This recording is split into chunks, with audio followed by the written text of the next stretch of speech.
Bueno, buenas tardes a las personas que nos están viendo de manera digital también. Hoy estamos aquí en la torre profesor Agustín Arévalo de la Universidad de La Laguna para un debate entre Andrés Paspaís, que es portavoz de la Asociación Canaria de Estudiantes, y entre Óscar González, que es coordinador senior de Student for Liberty Canarias, y un servidor que va a moderar el día de hoy.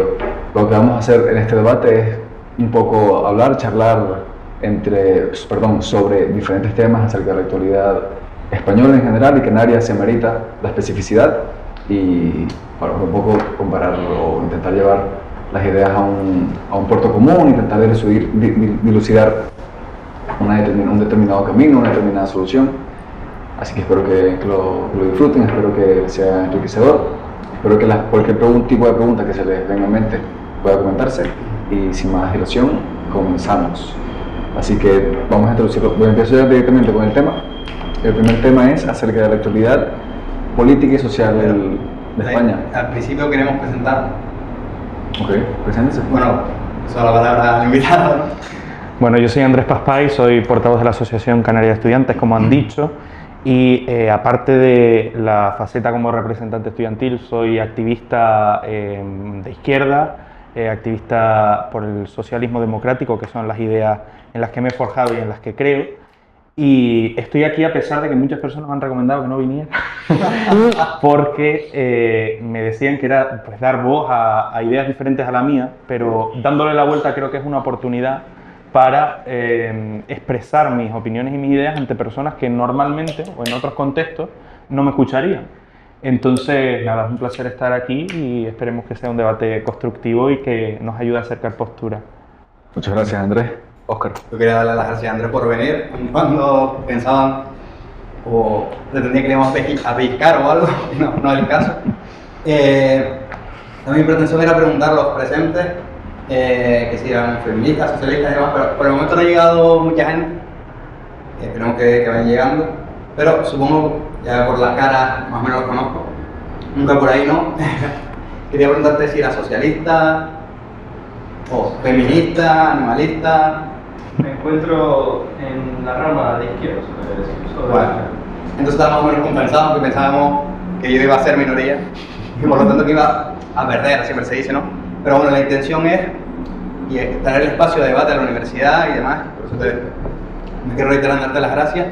Y ya para terminar mi tiempo, pues decir que soy Óscar, como dijo mi compañero Alejandro, soy senior coordinator de Student for Liberty, el cual le invito a visitar en redes sociales y demás, y simplemente es eso, soy liberal, y a partir de ahí pues creo que se verá reflejado lo que pensamos en el vídeo que es sobre la palabra. Perfecto, pues ahora sí comenzamos oficialmente los temas de debate, y vamos a comenzar con la realidad política y social de España, incluyendo, y de Canarias, si quieren comentar las cosas más locales, incluyendo temas económicos, o por supuesto temas culturales si quieren.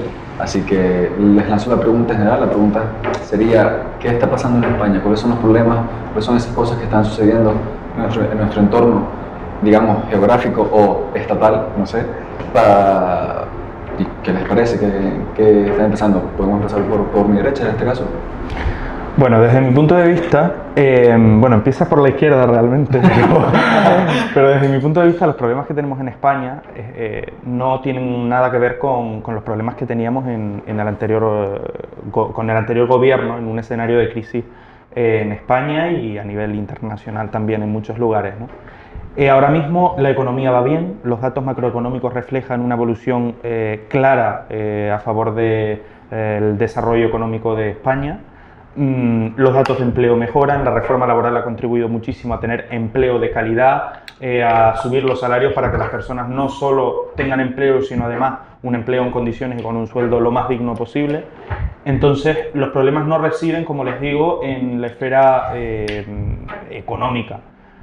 Si nos pasamos a la esfera política, tenemos un escenario muy crispado. Actualmente no se puede ver un debate en el Congreso de los Diputados, en el Senado, que son las cámaras legislativas de este país y de representación territorial, sin escuchar faltas de respeto entre personas que opinan distinto, sin estar ante debates que no construyen nada, sino que tratan de destruir al adversario, y eso se pone por encima de los debates sobre la sociedad, sobre la economía, que es lo que verdaderamente nos interesa a los ciudadanos. Y la construcción de leyes justas y que contribuyen a mejorar nuestras vidas.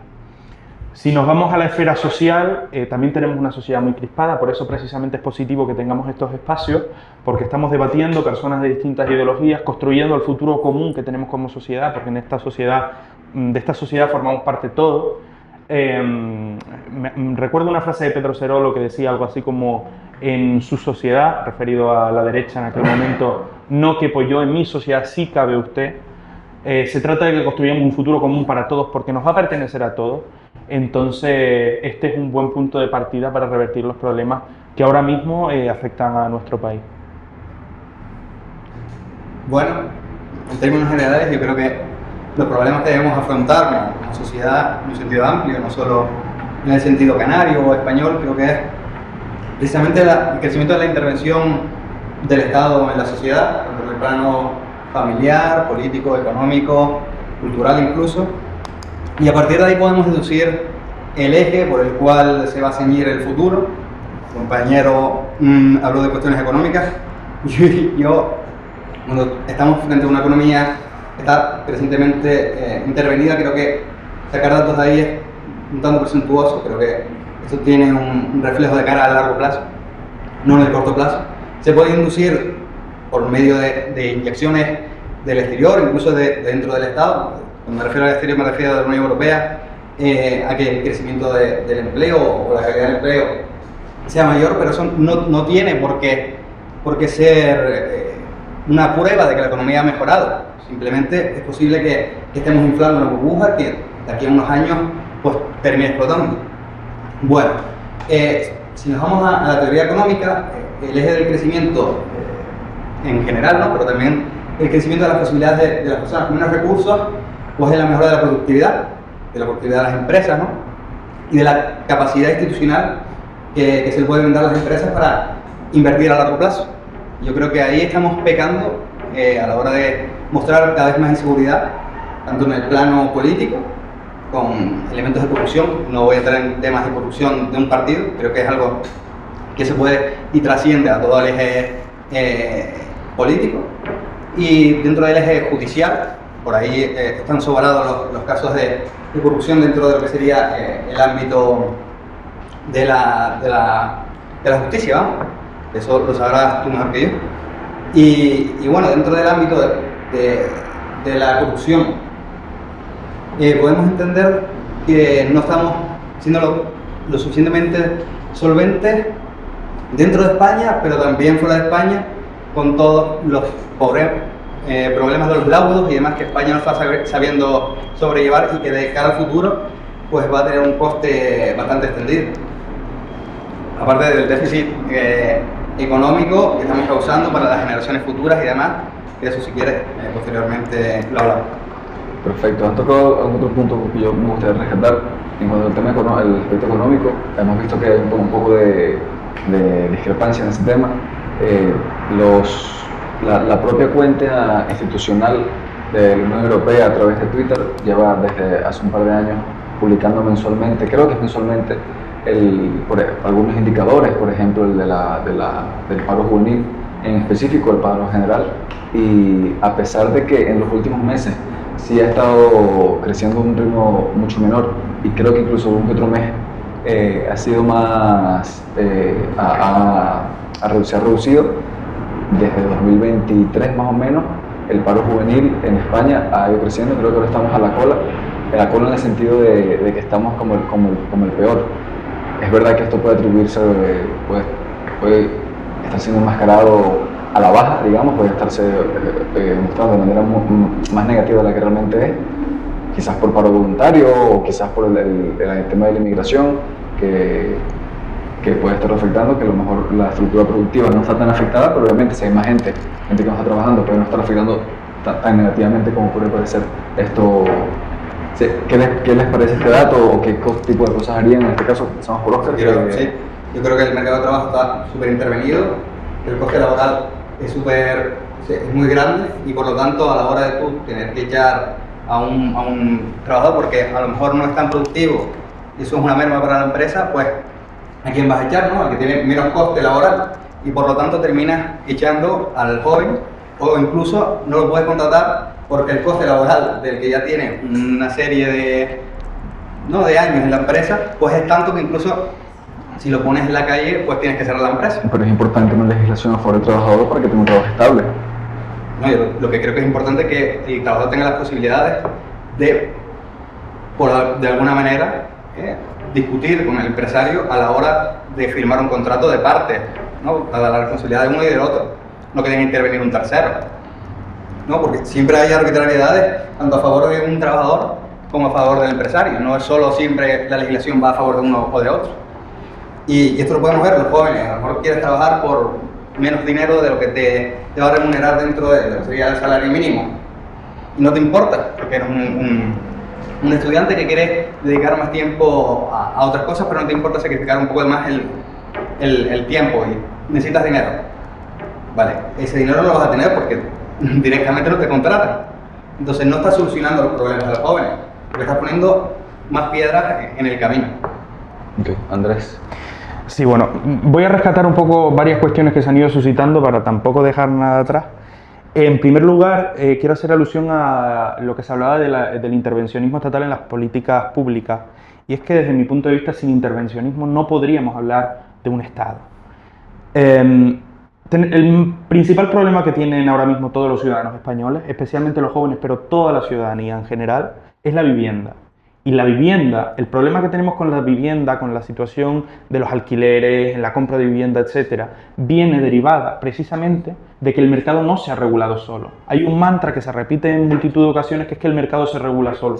Y con la vivienda se ha demostrado que esto no es así, que hace falta intervencionismo estatal. Si se regularan los precios, si se adoptaran políticas públicas efectivas, si se construyera vivienda pública a través, por supuesto, de los recursos públicos que en España se obtienen a través de los impuestos y de los tributos, no podríamos estar hablando de una solución a corto, medio, largo plazo del problema de la vivienda. Porque a lo que nos ha conducido el mercado salvaje es a que las personas que poseen muchos recursos estén invirtiendo para aumentar su riqueza en vivienda en lugar de en otros bienes, retirando un bien que es de primera necesidad para las personas del mercado. Sin un intervencionismo claro en este sentido, no podemos abordar la solución a los problemas de vivienda. Por otro lado, con respecto a la corrupción y concretamente a la corrupción de los jueces, estamos viviendo un momento histórico, y es que estamos volviendo a aquellos tiempos en que se judicializaba la política y se politizaba la justicia. En aquellos tiempos en que al adversario se le conducía a la cárcel, a la prisión, a las sanciones, al aislamiento, y a uno mismo se le favorecía a través de los jueces, evitando la persecución de casos de corrupción y demás. Lo estamos viendo claramente con la familia del presidente del gobierno. Objetivamente, se está tratando de perseguir a una persona, en este caso a la mujer del presidente, también a su hermano, a través de una causa impostada, una causa que no existe. Se están retrotrayendo una serie de comportamientos y se le está investigando por su vida para intentar buscar un delito, en lugar de investigar un delito para posteriormente sacar una resolución judicial que castigue como corresponde este delito. Por tanto, se está invirtiendo el papel de la justicia y de la política, de forma que son los políticos, a través de sus sedes, de sus partidos, quienes están ordenando el funcionamiento de la justicia. Y esto nos puede conducir a una burbuja que, en cuanto explote, nos puede llevar a la deconstrucción de los pilares que fundamentan nuestro Estado de Derecho.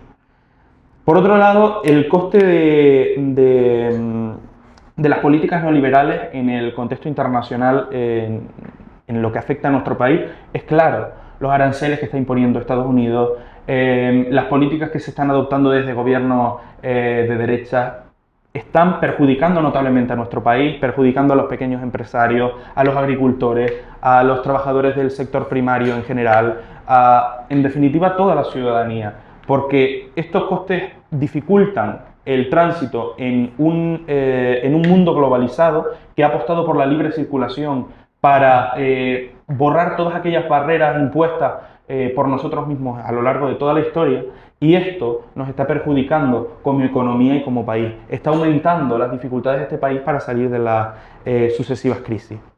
Con respecto a la inmigración, está claro que tiene un impacto muy positivo en el empleo, porque la inmigración viene lamentablemente a ocupar puestos de trabajo que los españoles reniegan a ocupar. Por tanto, la tasa de las personas migrantes que pueden trabajar es mucho más alta que la de los españoles. Eso demuestra que esta inmigración demonizada por parte de las esferas sociales, políticas, se construye sobre unas bases que realmente no existen. Se está construyendo de nuevo una nueva burbuja que cuando explote puede llevar a delitos de odio, puede llevar a la violencia y puede llevar al asesinato de personas por razón de su raza, cuando es algo completamente injusto. Con respecto al despido de los trabajadores, aquí hay que conciliar varios intereses, ¿no? Por un lado, el del empresario, que decide libremente, dentro de su libertad de empresa, tomar esta decisión de despedir a un trabajador, y por otro lado, los derechos laborales, que afortunadamente en nuestro país están garantizados por el Estatuto de los Trabajadores, por la Constitución Española y por mucha normativa. Hay que garantizar despidos justos para garantizar que las personas que ocupan un trabajo tengan garantía de cara a un futuro y que no acudan a su puesto de trabajo con la incertidumbre de que en el día de mañana, si se oponen a las políticas empresariales o si protestan, por ejemplo, ante una vulneración de derechos laborales, serán expulsados de su puesto de trabajo.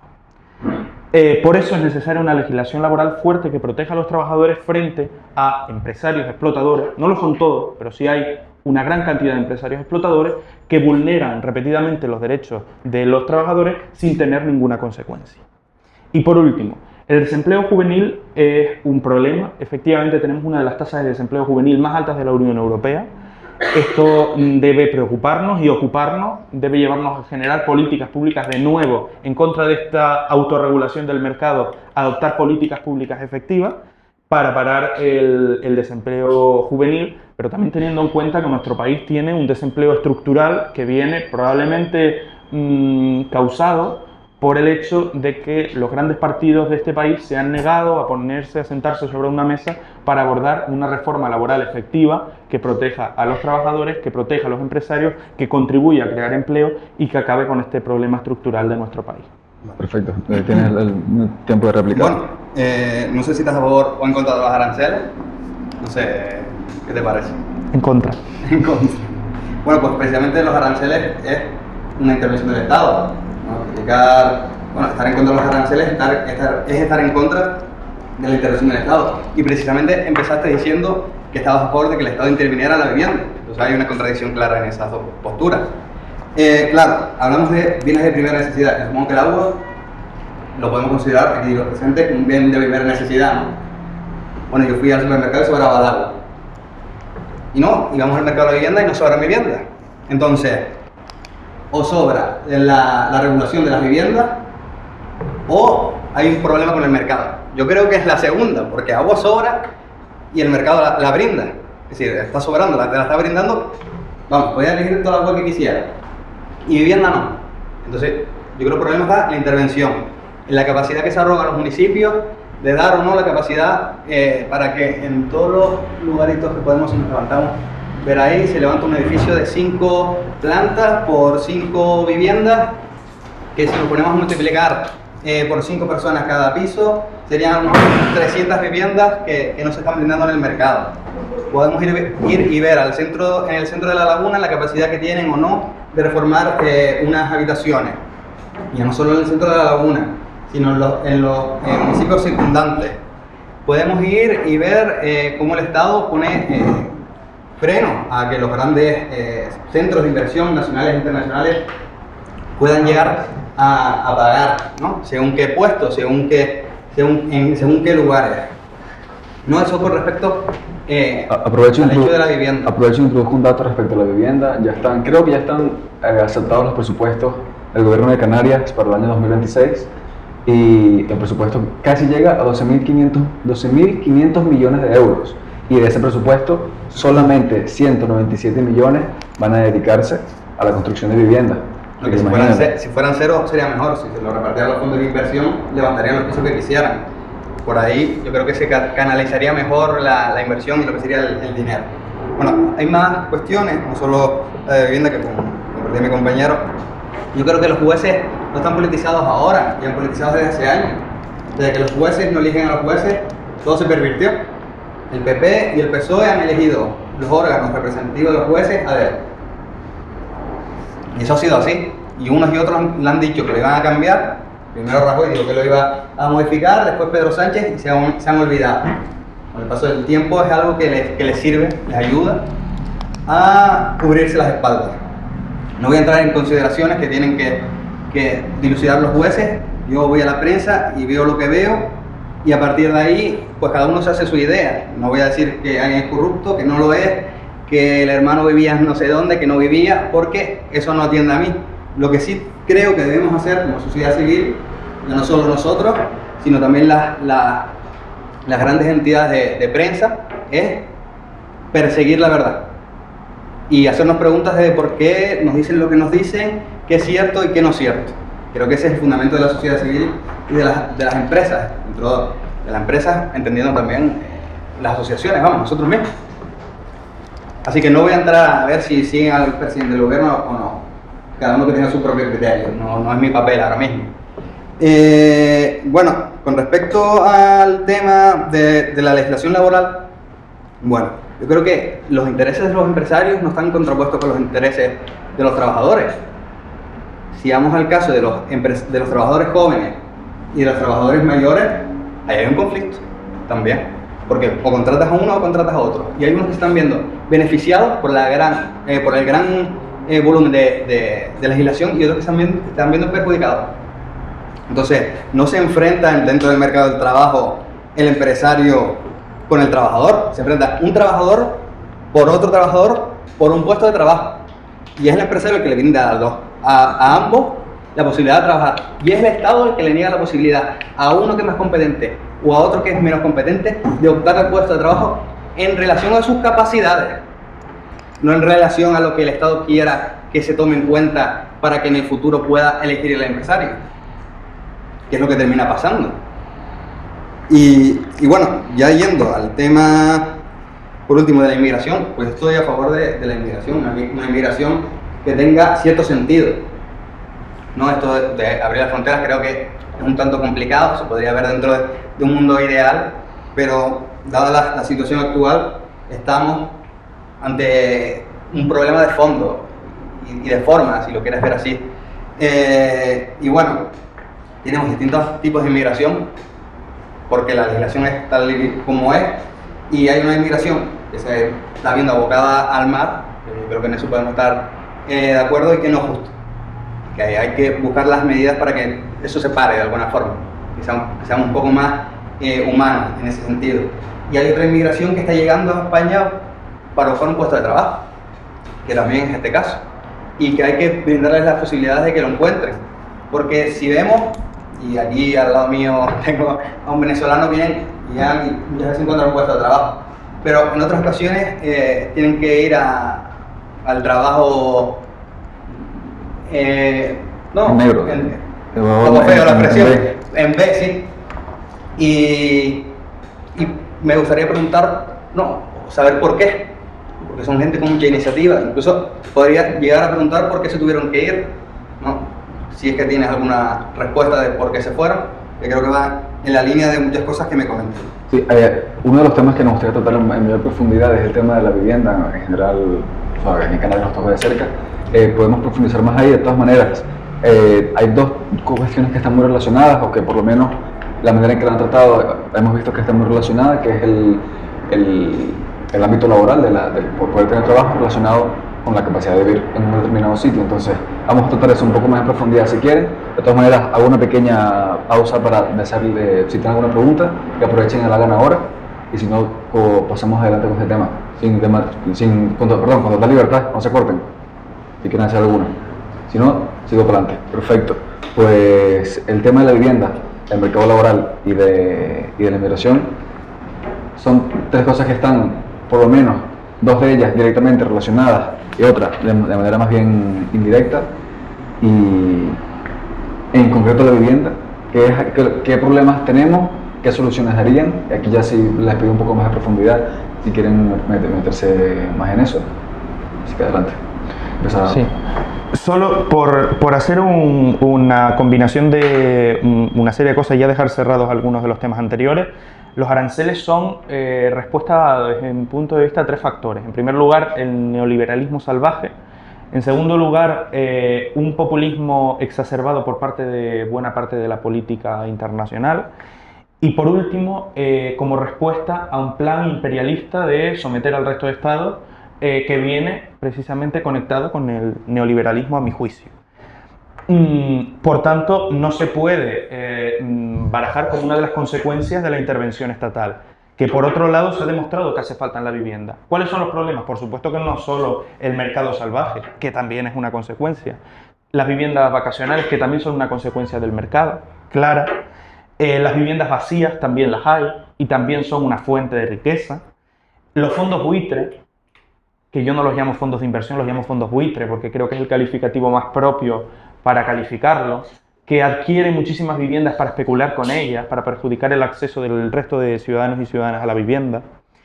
Y en la línea con esto, la escasa financiación a las políticas de vivienda por parte del gobierno de Canarias es de nuevo una consecuencia de las políticas neoliberales, porque se trata de reducir recursos públicos a las políticas que verdaderamente benefician al pueblo. ¿Y a qué se destina esto? Pues tendríamos que ver qué partidas han crecido dentro de todos los presupuestos, no solo del gobierno de Canarias, también del resto de instituciones, porque la evolución de los presupuestos va alineada con la evolución de las políticas en que se materializan dichos presupuestos. La contratación de los jóvenes no es cierto que compitan en la misma posición que las personas mayores, por dos factores principalmente. Hay incentivos a las empresas que contratan a personas jóvenes, eso por un lado, políticas públicas de nuevo para paliar las consecuencias del mercado salvaje, y en segundo lugar que las personas mayores tienen experiencia laboral. Y en un escenario que se plantea como meritocrático por parte de las empresas, el hecho de que una persona joven no tenga experiencia laboral perjudica claramente. Esto es una consecuencia del mercado, porque para aumentar la productividad prefieres tener a personas que te aporten un mayor conocimiento para tus fines empresariales. En cuanto al sistema de elección de los jueces, está en la Constitución española, está en las leyes de las que nos hemos dotado como Estado. Entonces, si estamos en contra del sistema de elección de los jueces, estamos en contra de la Constitución. Y yo soy un constitucionalista convencido, se los puedo asegurar. Con respecto al proceso de los inmigrantes para trabajar, y con esto y un detalle más termino, el proceso es complicado para que un inmigrante trabaje. Un inmigrante tiene que llegar a España, tiene que permanecer 2 años, tiene que permanecer 2 años irregular en nuestro Estado, y después de esos 2 años tiene que tramitar un arraigo social, tiene que presentar un precontrato de trabajo, por lo que además de su fuerza de trabajo tiene que aportar el compromiso de un empresario para ocupar ese puesto de trabajo, y ya posteriormente se le puede regularizar mediante esa vía. Hay otros arraigos familiares, socioformativos, pero ese es el concreto para venir a trabajar a nuestro país. Y lo hacen muchísimos migrantes y tienen que esperar mucho tiempo. ¿Por qué? Por el auge de las políticas que restringen la inmigración y los atisbos que siguen quedando de aquellas épocas donde se rechazaba al inmigrante y donde no se quería que estas personas vinieran a trabajar. Sin más inmigrantes en nuestro país no podremos ni siquiera sostener el sistema público de pensiones. Entonces es importante la inmigración, y criminalizarla favorece el hecho de que estas políticas se sigan endureciendo, las personas no puedan venir a trabajar y ahí sí tengamos a personas que viven en nuestro estado sin poder mantenerse. Porque del acceso a las ayudas públicas, por supuesto, ni hablemos, porque las personas que no son ciudadanas españolas, mediante la ley de subvenciones, no pueden recibir ayudas. Entonces, ni siquiera tiene sentido. Y con respecto a la vivienda, hemos hablado, he hecho un análisis de los principales problemas que tiene nuestro territorio. Tenemos que apostar, y ya te doy la palabra, por un sistema de turismo y un modelo turístico sostenible que nos permita cuidar las políticas de vivienda y el acceso de las personas. Sin una política de turismo efectiva tampoco puede haber una política de vivienda efectiva. Que de nuevo, la vivienda depende de las políticas públicas para poder garantizar su acceso a todos los ciudadanos.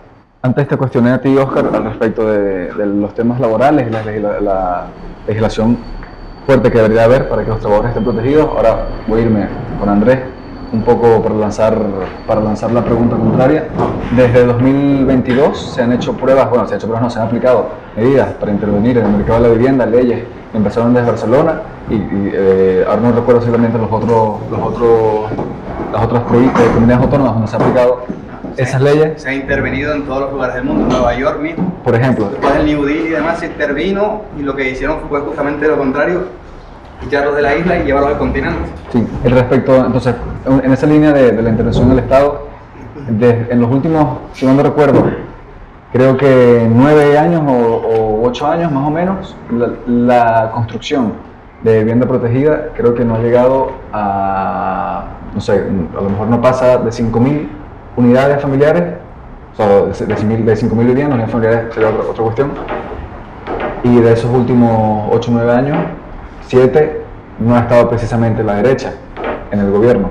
Entonces ahí yo, por ejemplo, plantearía eso para el debate.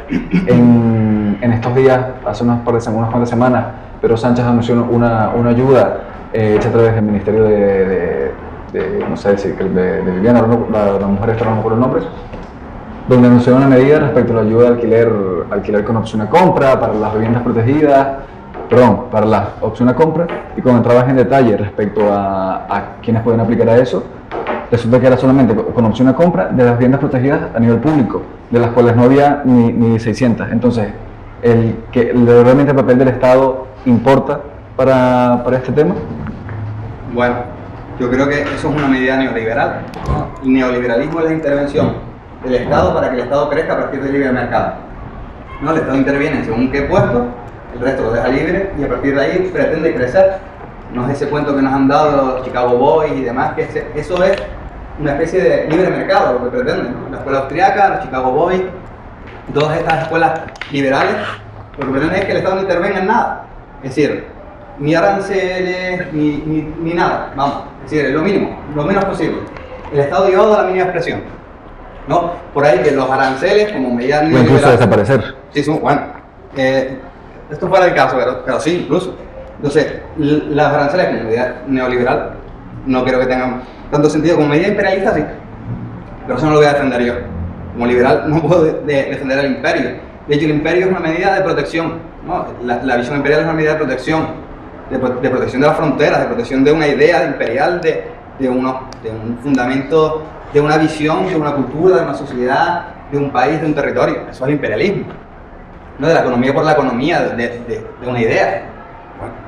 Después habló del tema de que los inmigrantes no pueden llegar a trabajar. Eso es por la regulación, no por otra cosa. No por otra cosa. Bueno, no sé, el tema de las pensiones creo que daría para un rato. Y bueno, también comentaste el incentivo que se les da a las empresas para contratar a los jóvenes. Sí, el mismo incentivo que no suple que los terminen echando. Que esa es la cuestión, no es que los contraten, sino que después no prorrogan la capacidad que tiene la empresa de mantenerlos en la plantilla. Y sí, me comentas que hay una cosa que se llama el bagaje, ¿no? de los que llevan un tanto más trabajando, ¿no? Que sería esa experiencia laboral. Pero una cosa que es fundamental para que una economía progrese, que es la innovación. ¿Y de dónde va a venir la innovación? De los jóvenes precisamente, ¿no? Es decir, de nosotros que estamos ahora estudiando. Una persona que lleva 30 años en la empresa a lo mejor no tiene la capacidad de reciclarse, ¿no? ¿Y a quién va a contratar el empresario para que su empresa sea mejor? Pues yo creo que al joven, o por lo menos brindarle al que está trabajando las posibilidades para que se recicle, ¿no? Que se suele decir. Pero claro, si ese joven no es capaz de entrar al mercado laboral, no sirve de nada. Si no se está innovando dentro de la economía. ¿Y por qué no puede entrar, me repito, a la empresa? Porque los costes laborales de echar a las personas que no se han podido reciclar es mucho mayor que el coste que supone contratar al nuevo, ¿no? Tengo que echar a una persona, vale 60.000 euros, con eso cierro mi empresa, y tengo que contratar a un joven que me va a costar 20.000. Hacemos un balance, por aquí hay algún economista, ¿cuánto sale? Menos 40.000. Yo 40.000 euros no puedo pagar, dada la legislación laboral. ¿Qué hago? Me quedo con este señor. Poco a poco mi empresa se va a ir encasquillando, no avanza, cada vez voy a ganar menos. ¿Qué termina haciendo? Cerrando. ¿Qué termina haciendo? Pagando o no teniendo la posibilidad de hacerle crecer el sueldo a mi trabajador. Por lo tanto, ni gana el joven cuando podría tener un nuevo contrato, ni gana la persona mayor porque no tiene capacidad de que su sueldo crezca, ni gana el empresario, y mucho menos gana la sociedad porque no se está brindando los suministros de un mejor servicio o de un menor precio. Entonces, en última instancia, la legislación está induciendo a eso, y esto lo podemos llevar ahora, ¿no?, que viene casi al caso con la capacidad adquisitiva, ¿no?, y al caso de la vivienda. Sube el coste de la vivienda. Vale. Si la demanda de la vivienda, ¿no?, está creciendo, porque está creciendo el número ya no solo de españoles, sino de residentes en España, temas de inmigración, y la demanda está estanca o crece muy poco, ¿qué pasa con el precio? Si la oferta sube la demanda y la oferta está parada, o incluso decrece, ¿qué hace el precio? Sube. Vale. Ahora, ¿qué hacemos? Hacemos que las empresas, los fondos buitres que tú dices que especulan, no creen más vivienda, o les decimos, mira, tienes la posibilidad de crear la vivienda que quieras, crear, porque hay miles y miles de personas que se están viendo abocadas a pagar cada vez más, o están sufriendo a la hora de tener que pagar a fin de mes. Si se crean muchas más viviendas que personas demandan, el precio cae. ¿Y por qué no se crean más viviendas? Por la regulación. Porque cuando tú tienes que crear una casa, te pegas casi 10 años desde que haces el proyecto hasta que la pones, pasando por el ayuntamiento, pasando por planes de impacto sobre el territorio, pasando por planes de ecosostenibilidad, pasando por el plan de ordenamiento municipal, y ahí termina tu inversión yéndose a la nada. Y cuando el fondo de inversión o el fondo buitre, como lo quieras llamar, quiebra, los que se van a la calle son los que han puesto el dinero. Y pueden ser cualquiera aquí de nosotros, porque cualquiera de nosotros puede ir a la bolsa y comprar una acción de esos fondos buitres que tú comentas. Si el Estado no es capaz de crear vivienda y la vivienda se queda cerrada, nadie quiebra, nadie se va a la calle, nadie pasa hambre, y todo ese dinero que se ha dejado de invertir nos lo han quitado a todos nosotros, en vez de haber puesto el dinero en el mercado, como bien dice. Pero el mercado no es, como decías, un mercado, creo que lo tiene por aquí, no sé, el capitalismo salvaje. Me retrotraigo. Bueno, me retrotraigo al caso del agua. El agua sobra, las casas no. Y el Estado no está en el agua, o está mucho menos en el agua que en las viviendas. Y el agua sobra. Aparte de las cuestiones económicas que tienen que ver con la vivienda, yo incluso plantearía los propios conflictos políticos. No, me faltó lo del turismo. Un segundo, los conflictos políticos, me refiero de los políticos que pueden tener intereses, bien sea personales respecto a esa llamada especulación con la vivienda, o los intereses políticos como sistema, porque ¿quiénes son los grandes propietarios de este país? ¿Cuál es el grupo demográfico que tiene más propiedades, que es más propietario aquí en el país? Bayona. Isabel Díaz Ayuso. Las personas mayores, que a su vez, las personas mayores son la fuerza de voto más importante. Tú como político no quieres abrir el melón de, bueno, voy a ver cómo les afecta a mi principal fuerza votante. Pues no sé si le gustaría comentar acerca de eso, o si quieres ahora dar réplica a algún punto que la ha hecho. Respecto al turismo, perfecto. Ya, vale, venga. Bueno, yo creo que el turismo se ha fundamentado en Canarias a partir de lo que sería el incentivo, ¿no?, de la propaganda, de lo que sería, ¿no?, lo podemos ver en redes sociales, Islas Canarias, ¿no? Eso es una asociación, es una empresa gubernamental que busca difundir lo que sería el turismo en Canarias. Es decir, eso no es una empresa de los grandes propietarios, de los grandes hoteles. Eso lo pagamos nosotros. Exacto, es decir, lo pagamos nosotros. Hay en Bruselas una casa del pueblo canario, lo pagamos nosotros. Y ahí es donde está el incentivo para que los europeos vengan a Canarias. Es decir, y lo pagamos nosotros. Es decir, no lo pagan los empresarios. No vas a ver un empresario en Bruselas con un cartel de vénganse a mi hotel de Canarias. Vas a ver al gobierno de Canarias, vas a ver a las instituciones del Estado de Canarias en Bruselas para que vengan aquí a disfrutar del turismo. Es decir, que no nos equivoquemos, que eso también lo pagamos nosotros. Vale, que si un empresario quiere pagar publicidad, porque la paga de su bolsillo, ¿no? De eso creo que estamos todos de acuerdo, ¿no? Bien. El tema es, si vienen muchos turistas o no, eso lo tienen que decidir los empresarios del turismo. Que si les sale rentable, es por algo. Si les sale rentable que vengan muchas personas, tal vez es porque el mercado tiene ciertos incentivos para que crezcan ellos, no crezcan otras posibilidades dentro de la isla, porque a lo mejor sería más proclive tener otra serie de factorías y no se tienen. Me pregunto por qué, ¿no? Porque si el dinero llama al dinero, eso creo que es una frase bastante extendida. Si hay una serie de factorías que son rentables aquí en Canarias, se ponen. Y hay otras que no lo son, como por ejemplo el plátano. Y hay mucho espacio del plátano porque el plátano no es rentable salvo por la Unión Europea. Eso creo que lo sabemos. Y ese espacio podría ser de más viviendas, por ejemplo. Podría ser de otra serie de factorías. ¿Y por qué no se quitan plataneras y se pone una empresa de, no sé, de coches? ¿O de petróleo? Privada. ¿Por qué? Por la regulación del Estado, por la regulación de la Unión Europea. Podemos a lo mismo. Entonces, en última instancia, el turismo es parte de la economía. Vale. Sin más. Andrés, los temas que quieras tratar. Yo, como siempre, todas las cuestiones que se han hablado las trato, ¿no? ¿Por qué funciona la reforma laboral y no funciona la ley de vivienda?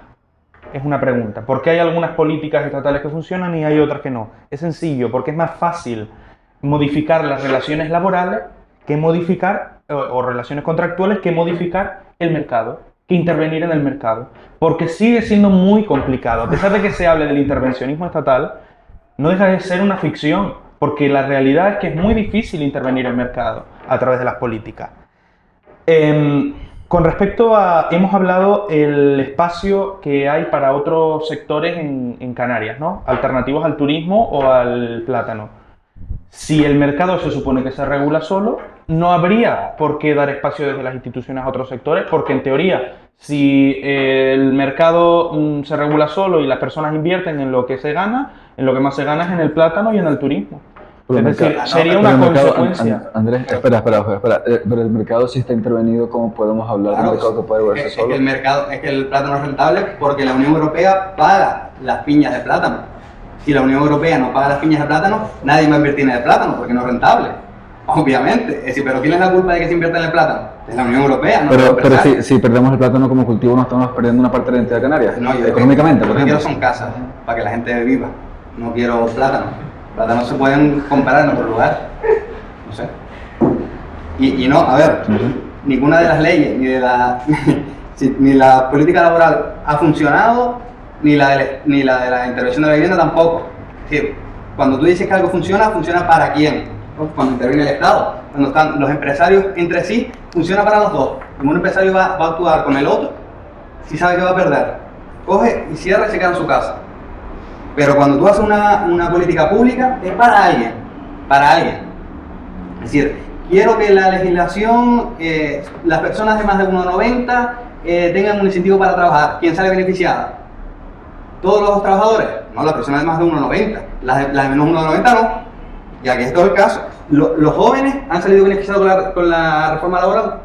No, cada vez peor. Entonces no ha sido beneficiosa. No lo ha sido. Sí, lo ha sido. ¿Para quién? Espera, tenerte aquí para que puedas la mira. réplica que quieras decir. Cuando hablamos de que se reduce el desempleo de forma brutal, estamos en cifras históricas, nos estamos retrotrayendo hasta antes de las crisis. Y eso es algo que en nuestro país no había ocurrido, no ha ocurrido con los gobiernos neoliberales que hemos tenido.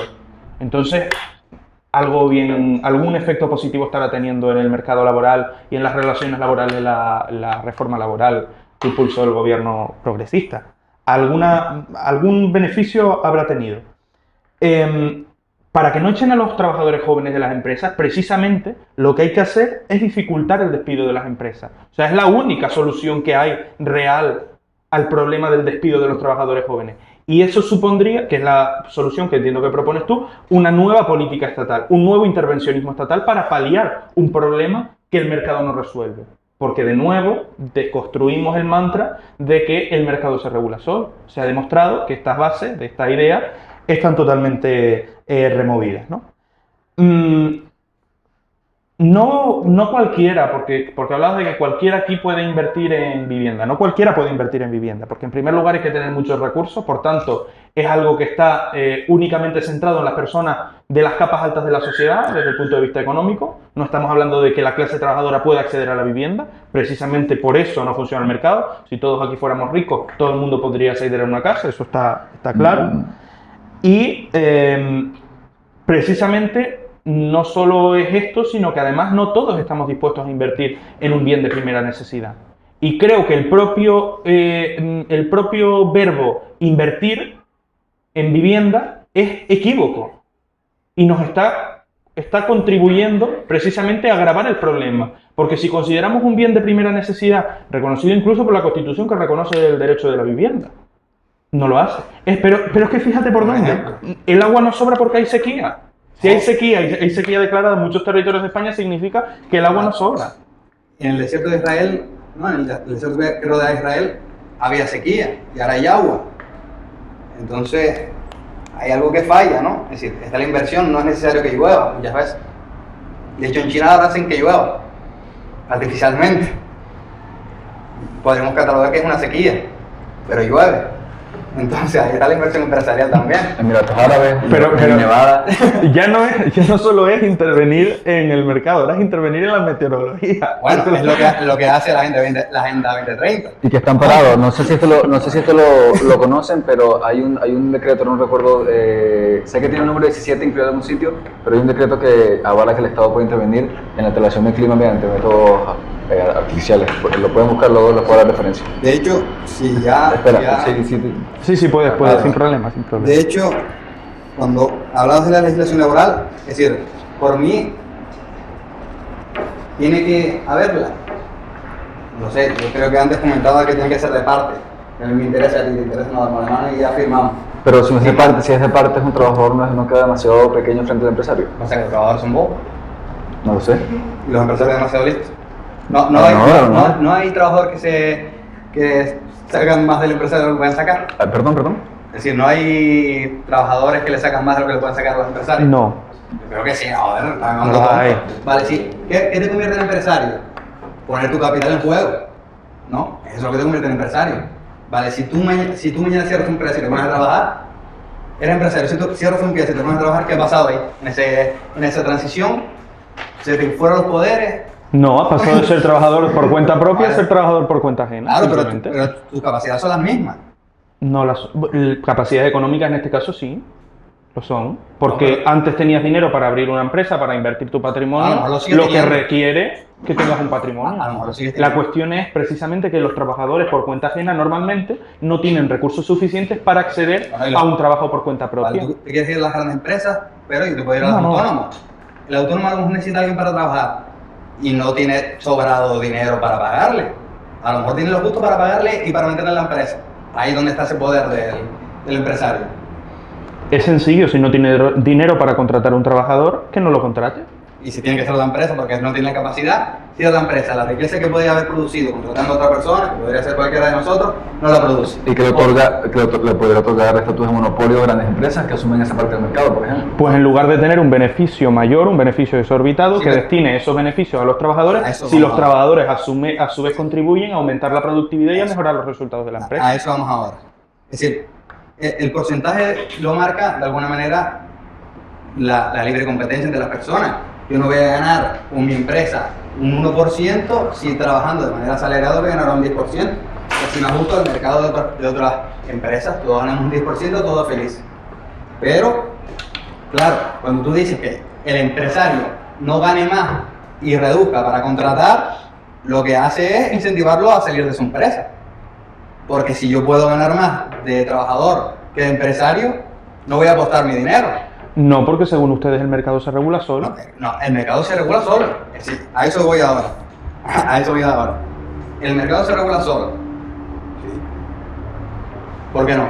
Si me puedes decir tú por qué no se regula solo. Si el mercado se regula solo, yo emprendo una actividad empresarial, por ello debo recibir beneficios, porque si no recibiera beneficios suficientes, no ejercería dicha actividad empresarial y por tanto no hace falta que nadie me ponga ningún impedimento porque yo si no me rentable la actividad. Eso es la realidad de un empresario.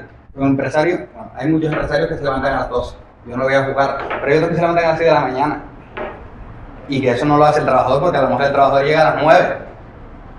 Y ese empresario está dando más de sí de lo que podría dar como asalariado. Entonces, ¿qué ventajas asumes tú como empresario que no tengas como trabajador? Porque a lo mejor el empresario se queda en la calle. Se queda literalmente en la calle por invertir todo su dinero. El dinero de toda su vida en su proyecto. Y lo pierde. Pero es que lo pierde porque el resto de personas, como cualquiera de nosotros, asume que no es válido dentro del sistema. No del mercado, sino del sistema social.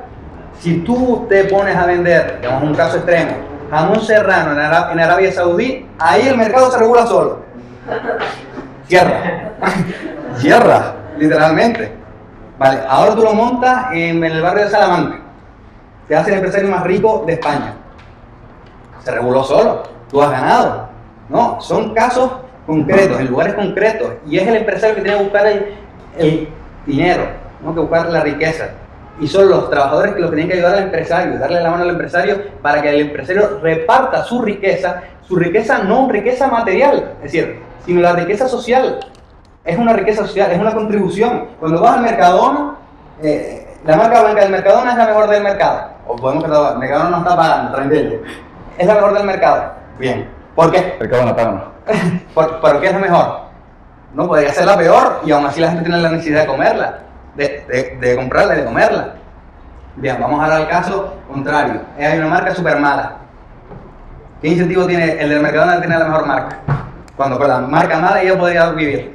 Que la mejor marca y más barata son las que la gente compra y puede hacer mejor su nivel de vida. Ahí está contribuyendo. ¿Gana dinero el CEO de Mercadona? Todos comemos mejor. Riqueza social. Aprovecho ahí estos temas que creo que me están molando, nos están molando en general. Aprovecho y te introduzco de nuevo, si quieren hacer alguna pregunta relacionada con estos temas. Invierte siempre. Cuando Espera, estás en la universidad estás invirtiendo. un segundo. Si quieres plantear alguna pregunta relacionada con esto, con otro tema que ya salió de antes, pueden hacerlo ahora y así aprovechamos a ellos dos para que den su propio... Si no, y al final hacemos una ronda y así no sé cómo vamos de tiempo. Sí, en tiempo son un punto, creo. Casi un punto. Estamos casi justos. Sí, si podemos avanzar. Sí, perfecto. Sí. Los otros temas. Perfecto, pues tenemos los temas, así que voy a plantear uno que es polémico. Que es polémico. ¿Tienes pregunta? Sí, pero la pregunta era precisamente sobre la vivienda o se puede cambiar de tema. Vamos a pelear al final. Sí, ya hacia el final. Privatización de las universidades. ¿Qué está pasando con la educación en España? Y empiezo yo, Andrés, y tú me contaste que si vas a empezar. Sí. Privatización de las universidades o la educación en general. Recientemente algunas medidas para complicar la vida a las universidades privadas se han visto comentadas, pero bueno, eso. Yo creo que a mí me da igual que la universidad es pública o privada. Yo creo que sea efectiva, buena y de calidad. Si es privada pero buena, me sirve. Y si es pública pero buena, también. ¿Qué vemos? Que las empresas, es una empresa, vamos, que las universidades públicas no son tan efectivas como las privadas. Si nos dan que elegir ahora mismo a todos, creo que nos iríamos a privada. De hecho, salvo por cuestiones morales, ahí no voy a entrar. Los estudios PISA han bajado en España en los últimos años. Sí, y la inversión en las universidades... No conozco el dato. No sé, habría que verlo, pero en las universidades públicas, no en las privadas. Y yo creo que, de cara al hecho, creo que tiene que ser una universidad abierta, de igual sea pública o privada, y que se pague, que sea solvente, que sea capacidad de solventar sus propias deudas. Porque claro, la universidad privada supone que unas personas han invertido y se pueden quedar en la calle, vuelvo a lo mismo. La universidad pública solo sirve a los intereses de quien la gobierna, es decir, de los que están ahí dirigiéndola, sin más. Podemos hablar de intereses sociales y demás, que por ahí podemos entrar a discutir, que se supone que son los que sirve la universidad pública. Pero en última instancia, las universidades públicas son cada vez de peor calidad, por lo que sea, y solo son un elemento propio y puramente de propaganda. Y creo que saldrá el tema de si son necesarias o no, pero eso lo traerá Andrés. Yo creo que le rebatiré de la forma precisa porque creo de lo que va a hablar pues es eso. Adelante.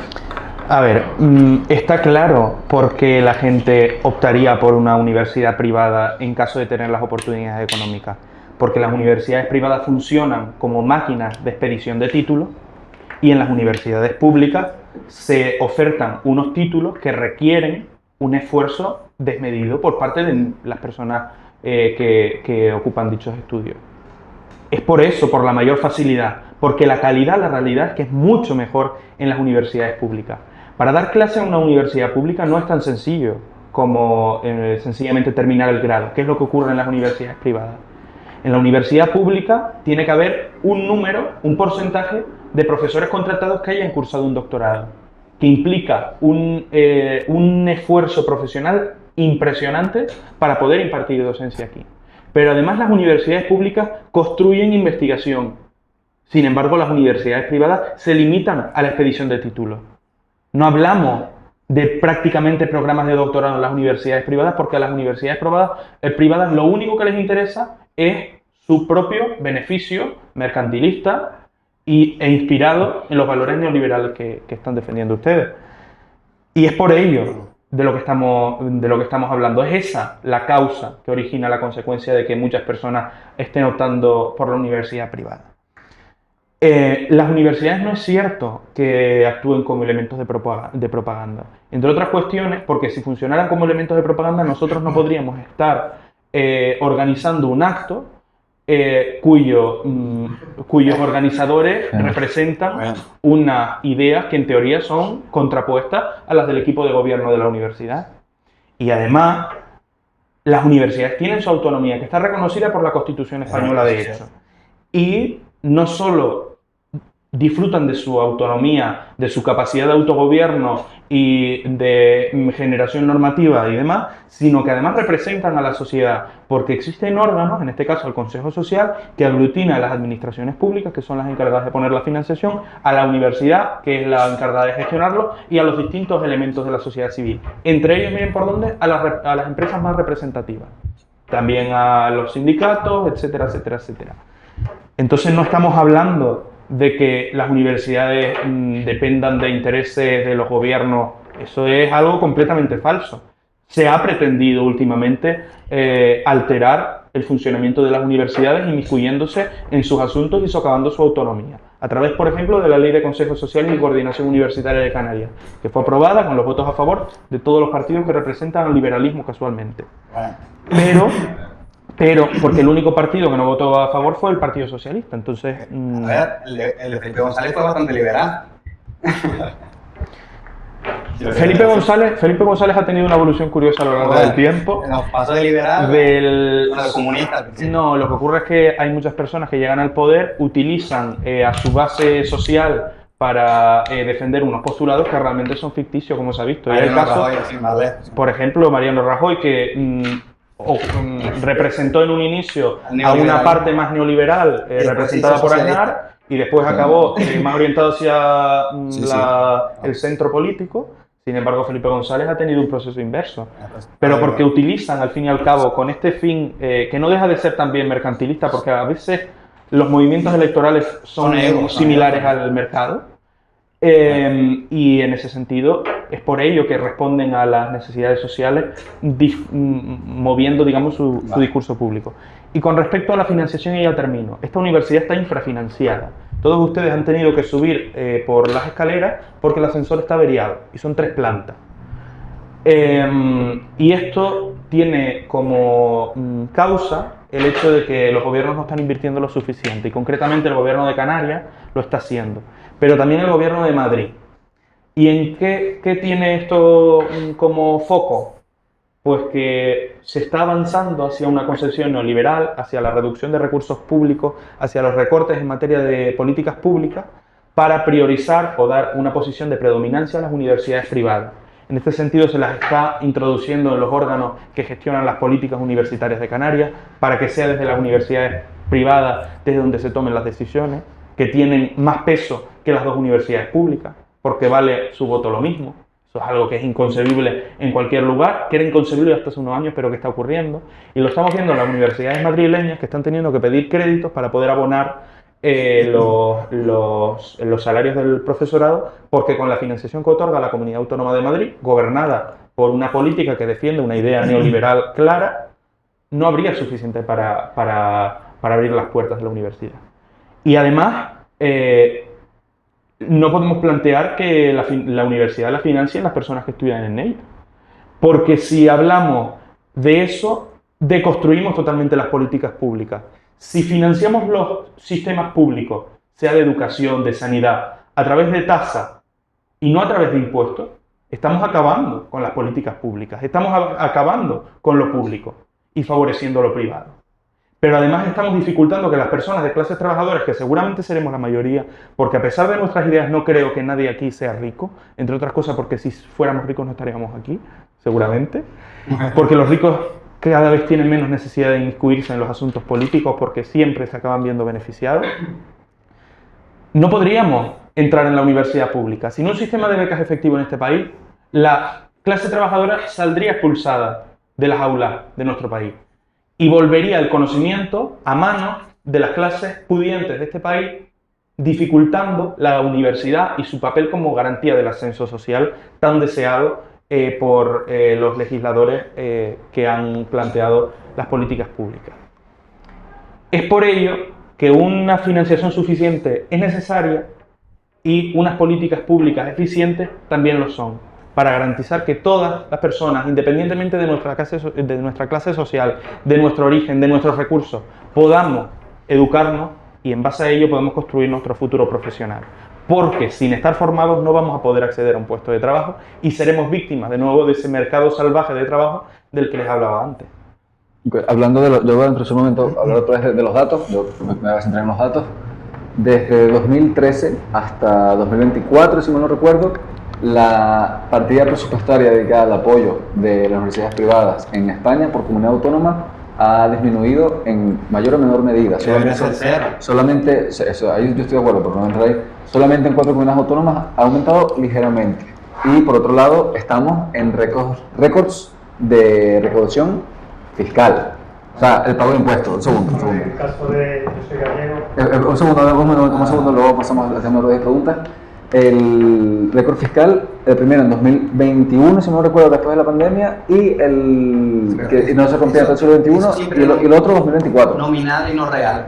Claro, si tú estás metiendo más dinero en la economía puede soportar, pues evidentemente el presupuesto crece y crece y crece. Pero me refiero a no crece realmente. ¿Dónde están llevando nuestro dinero? Bueno, Sí, eso es lo que quiero introducir el debate, ese tema. Bueno, si se supone que para tú hacer una universidad tiene que estar regulado por el Estado, ¿no? Ya sea pública o privada. Si esa empresa, esa universidad, te da un título y te lo está regalando, eso es que la regulación no es efectiva. Porque si está regulado y te lo están regalando, no es efectiva la regulación. Entonces está fallando en algo. No. Podemos hacer 2 cosas, o hacemos más bruta la regulación, ¿no? O quitamos la regulación y que los empresarios, las empresas determinen si tú eres válido o no con el título en la boca cuando vayas a la puerta de la empresa. Vas con el título en la boca de la universidad H y vas con la universidad P, el ULL, y a ver quién contrata a quién. Si a ti no te contratan, es que no estás demostrando que tú eres válido y la otra sí lo está demostrando, la otra persona sí lo está demostrando. Es que la acreditación no es el logro, no es la capacidad que tú tienes de hacer un puente. Si tú tienes la acreditación de la Universidad H y el puente se cae, ¿qué hace la universidad? Pierde el prestigio. Mientras que si tú tienes el título de la universidad, cual fuese, y el puente pasa año y no se cae, pues gana prestigio. ¿A quién voy a contratar yo? Al de la universidad con mayor prestigio. No tiene por qué ser ni pública, ni privada, ni tiene por qué tener título. Que en España estamos dentro de un proceso de titulitis. Cada vez los títulos universitarios valen menos. Es decir, tú tienes un título universitario, yo y 50.000 personas más. Antes había pocas personas con títulos universitarios. Y ahora hay más, y tú tienes un título universitario, ¿y dónde te vas? A la cola del paro. ¿Tienes un título universitario? ¿A dónde vas? A la cola del paro, pero un poquito más adelante. Pero a la cola del paro te vas. ¿Y eso por qué? O al Congreso de los Diputados. Al Congreso de los Diputados. Bueno, o vas de chofer de la gente del Congreso de los Diputados. Pero bueno, entonces, vamos a otro caso. ¿Quién paga las universidades privadas? Los que van a la universidad privada. ¿Quién paga la universidad pública? Todos. Y cada vez pagamos más porque hay más impuestos. Podemos decir que los impuestos van directamente a las universidades. Bueno, pero se van otras cosas. Como bien comentaba mi compañero, cada vez se recauda más. Pero no solo en términos nominales, sino en términos reales también.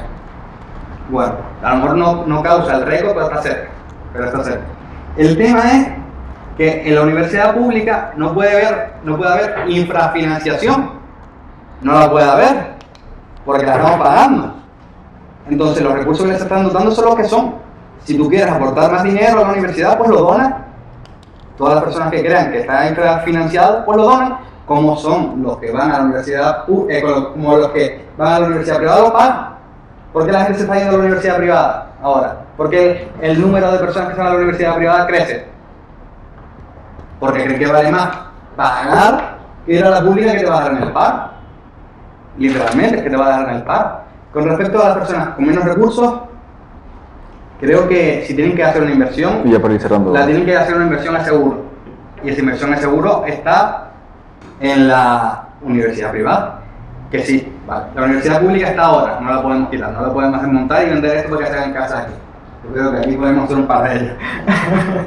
pero bueno, dado el caso, lo que tiene que hacer una persona para salir de pobre es esforzarse, ¿no? Y ser cada vez más válido dentro de un mercado que te va a dar las posibilidades de que tus hijos, tus descendientes, las personas que te rodean, vayan a una universidad mejor. No el hecho de que, no, es que cada vez las personas con menos recursos están yendo a la universidad, tienen la capacidad de ir a la universidad. ¿Pero por qué? ¿Por qué?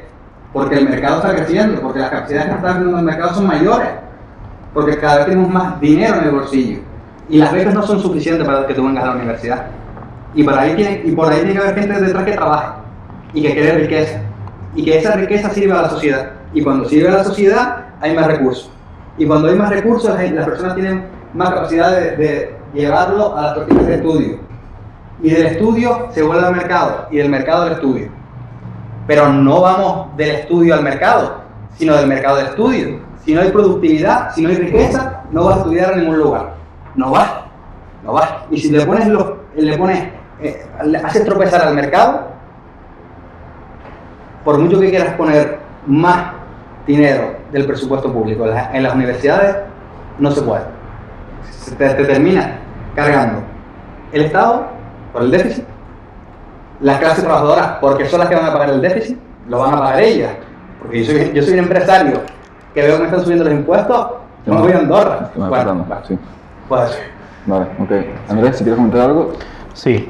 A ver, la financiación de las universidades privadas no solamente la pagan los estudiantes, la pagan también las empresas afines, la pagan muchos colectivos de la sociedad, ¿no? aquí hay cátedras de la universidad de empresas privadas. Bueno, las cátedras no son exactamente... Para investigación sirve. Claro, sí, porque realmente las empresas necesitan un perfil profesional o que se investigue en un determinado ámbito, contribuyen con recursos que bien necesarios son a la financiación de unos estudios, las personas los hacen y posteriormente pueden revertir ese conocimiento en la sociedad. Pero también son políticas públicas, evidentemente. La regulación de las universidades privadas es escasa, y por eso precisamente no funcionan las cosas. Si desapareciéramos la poca regulación que hay, ya es que las universidades privadas nos absorberían por completo. Porque la regulación, insisto, es muy escasa.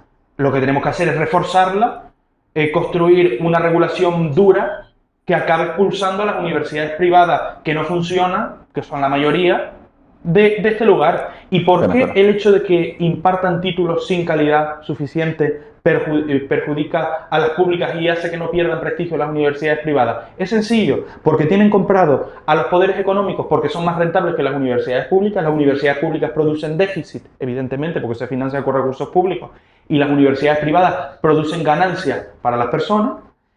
En segundo lugar, porque tienen comprado el poder mediático. Hace nada salió una encuesta que situaba a la Universidad de La Laguna entre las peores del territorio español y a las universidades privadas, casualmente, universidades que nadie conoce, entre los puestos más altos, universidades que ni siquiera en muchos casos tienen 5.000 estudiantes, que es el límite que se pretende establecer, que no tienen contratados suficientes doctores para impartir la docencia en las universidades. Estamos avanzando hacia un sistema donde cualquiera puede montar un negocio a base de la educación, que es un derecho fundamental. Y eso es, desde luego, lamentable. El hecho de que cada vez hay más impuestos, ha habido gobiernos en España de todo tipo. Ha habido gobiernos más neoliberales, ha habido gobiernos más aproximados al progresismo, al socialismo económico incluso. Y la realidad es que todos han subido los impuestos. Y hubo quien prometió que no iba a subir los impuestos y subió el impuesto hasta de los chuches. Y lo ¿Y representamos por qué? aprovechando. ¿Por qué subió el impuesto de los chuches? Porque no había recursos suficientes con los que financiar los recursos públicos y las políticas públicas.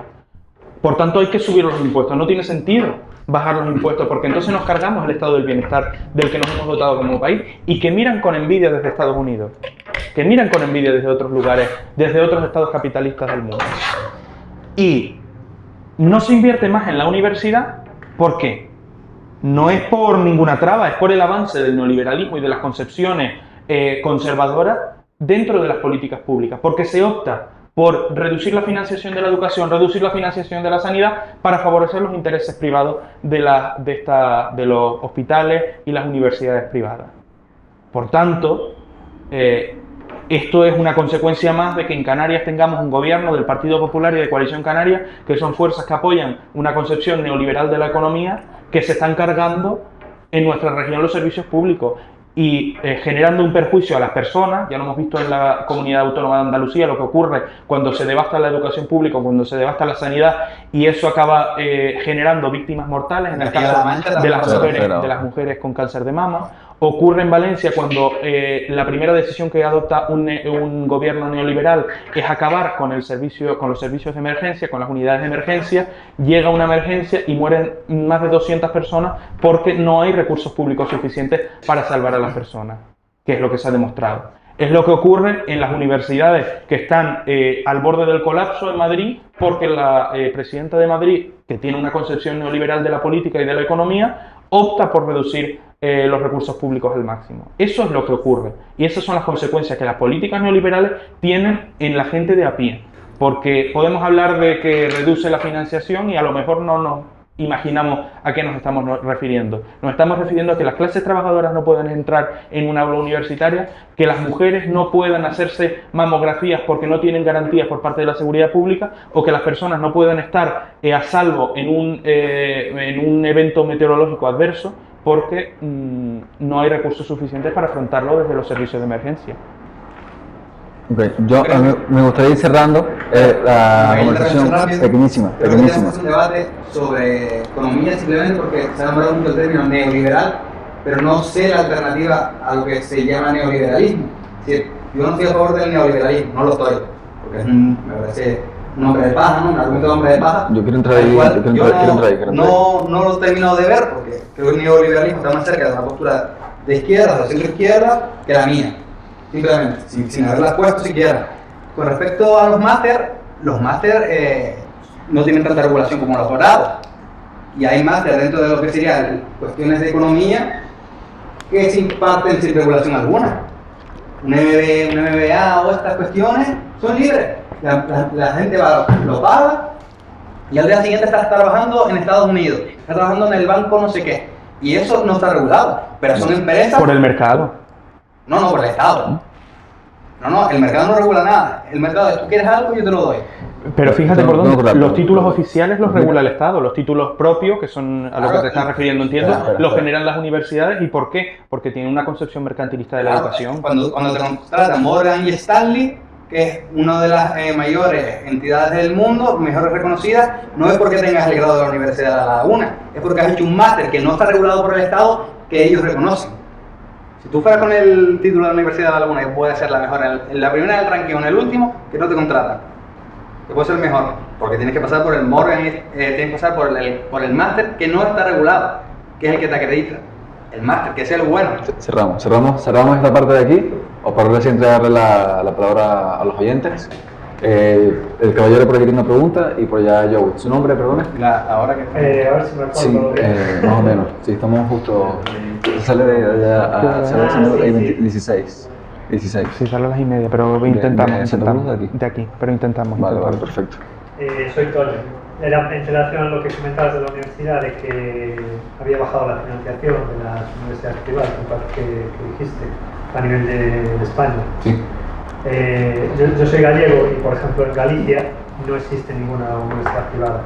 No existe porque, en relación a lo que decías de la falta de regulación en universidades privadas, para poder abrir una universidad privada necesitas pasarlo por el Parlamento Autonómico, que los políticos lo aprueben y que tus propios competidores, que son las universidades públicas, lo aprueben, lo cual es absolutamente surrealista. Imagínate que yo quiero abrir un bar aquí y para poder abrir ese bar tienen que decidir el resto de bares que hay alrededor si yo puedo abrir o no. Entonces, la dificultad de abrir una... Y vosotros, bueno, creo que aquí en Canarias... Son del PP. En Galicia, gobierna el PP. Sí, es el PP. Creo que aquí tenéis una, que es la de las Experience. No, muchas. Ya vamos por 5, creo. Vale, bueno. Mucho o poco. Europea, el Atlántico Medio Pero si y... están abiertas es porque la gente la está pagando. No porque la estamos pagando nosotros. Que en ese sentido tienen bastante regulación. Y los planes de estudios que tienen que dar tienen que estar supervisados por los gobiernos. No pueden dar cualquier cosa. Yo sé, por ejemplo, el caso de la Universidad de las Hespérides, que muchos planes de estudios que querían dar tuvieron que adaptarlos porque no les permitía. Los máster propios se llenan, cosas. los máster propios que están regulados se llenan. ¿Por qué? No, la gente Claro. quiere perder su dinero ahí, o al contrario, lo está invirtiendo, ¿no? Y en el caso, por ejemplo, de Madrid, salía una estadística recientemente que decía que este año ya hay más estudiantes en universidades privadas en Madrid y en másters que en las universidades públicas.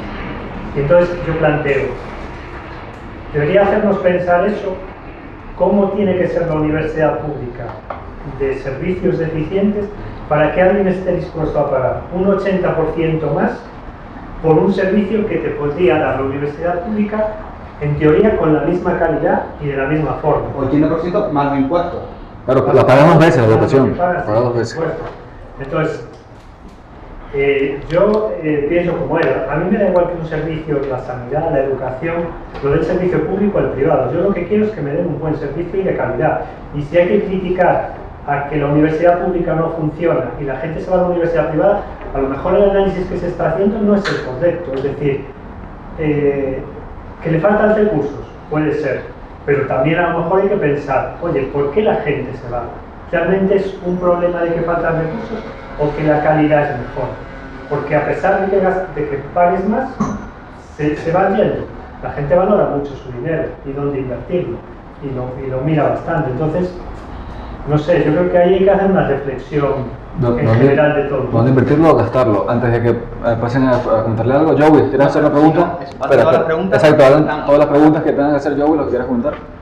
Sí, que ¿por qué la educación pública no funciona? O sea, ¿cuál es lo que está dentro de la educación pública que genera esa fricción con el mercado laboral y hace que con el tiempo veamos ese desempleo, veamos esos salarios cada vez más precarios, esa falta de preparación de la que estaban hablando de aquellos estudiantes?